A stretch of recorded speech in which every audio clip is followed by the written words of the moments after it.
I'm John Chalmers, Convener of the Assembly Trustees, and I'm here with Dave Kendall, our Chief Officer. And in conversation with each other, we want to tell you something about the work of the Assembly Trustees. You should also watch the presentation from Dr. Russell Barr, who will outline our proposals for Giving to Grow, the proposed new scheme to replace the current ministry and mission contribution system. John, could you start by saying something about church life as the trustees have seen it during these unprecedented times? Dave, we think of colleagues who have had to deal with the nation's loss and grief, and yet have done so at a physical distance.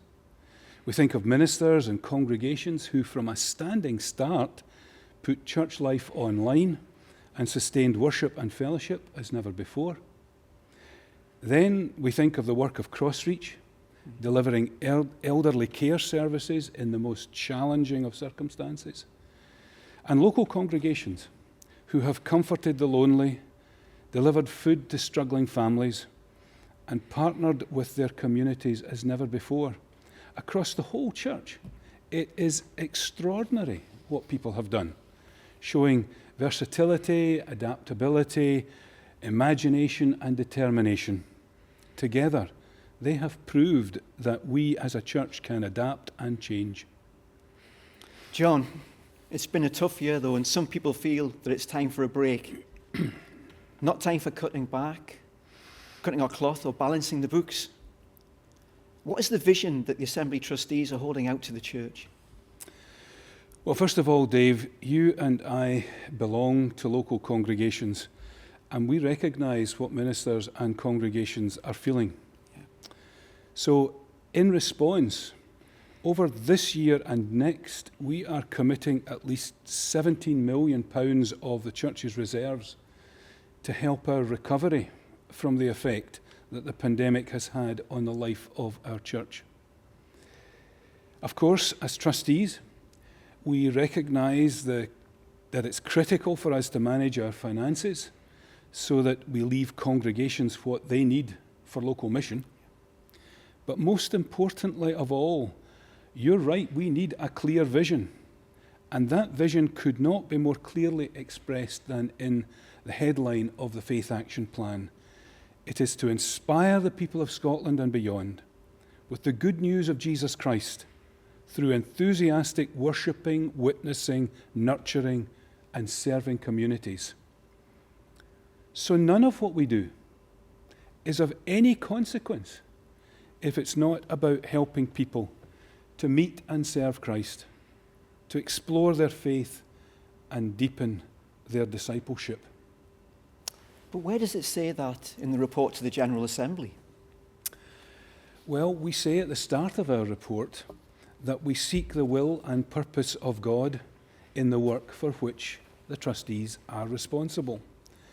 And for me, that means ensuring that the resources of the church must follow the priorities that were first set out in the Radical Action Plan and are now incorporated in the Faith Action Plan.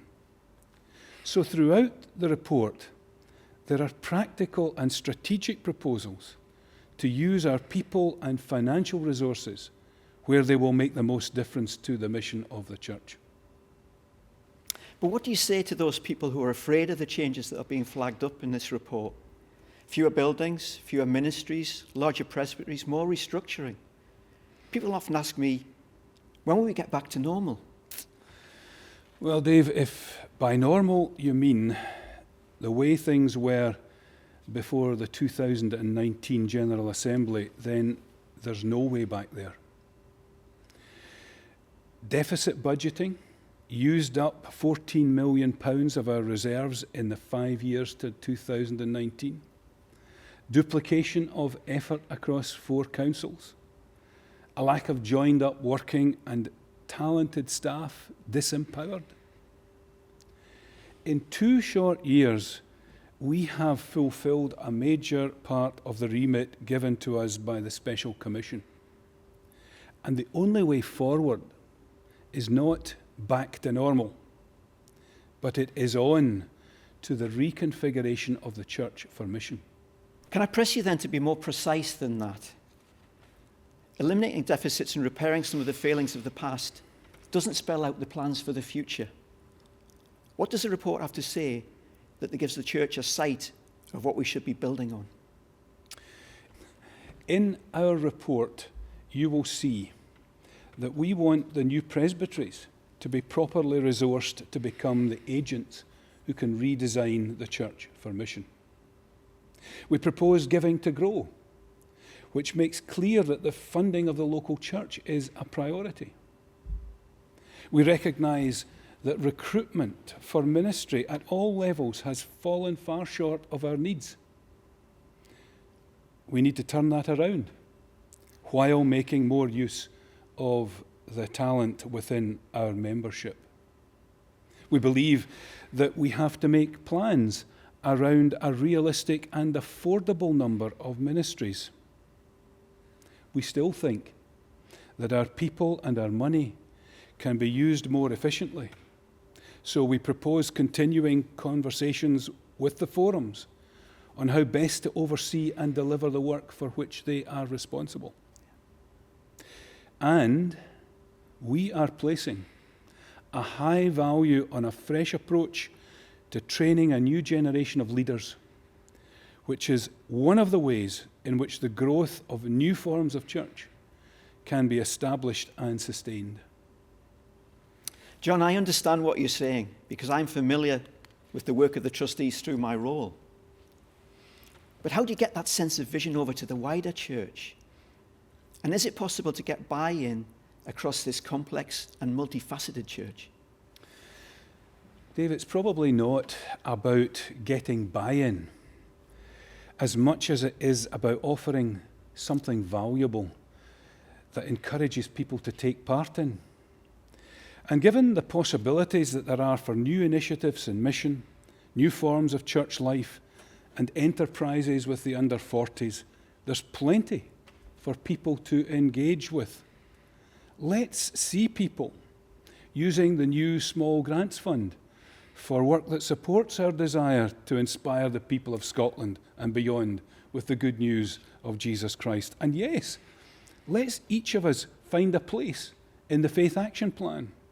There's something in it for everyone, whether it's the pursuit of climate justice, a call to some form of ministry, the development of partnerships across the world, or a new mission initiative at home. Our very future as a national church depends on moving to the redesign of the church at every level for mission. And there's something for everyone to contribute in achieving this. Could you be more precise about what redesigning the church for mission will look like at the congregational level?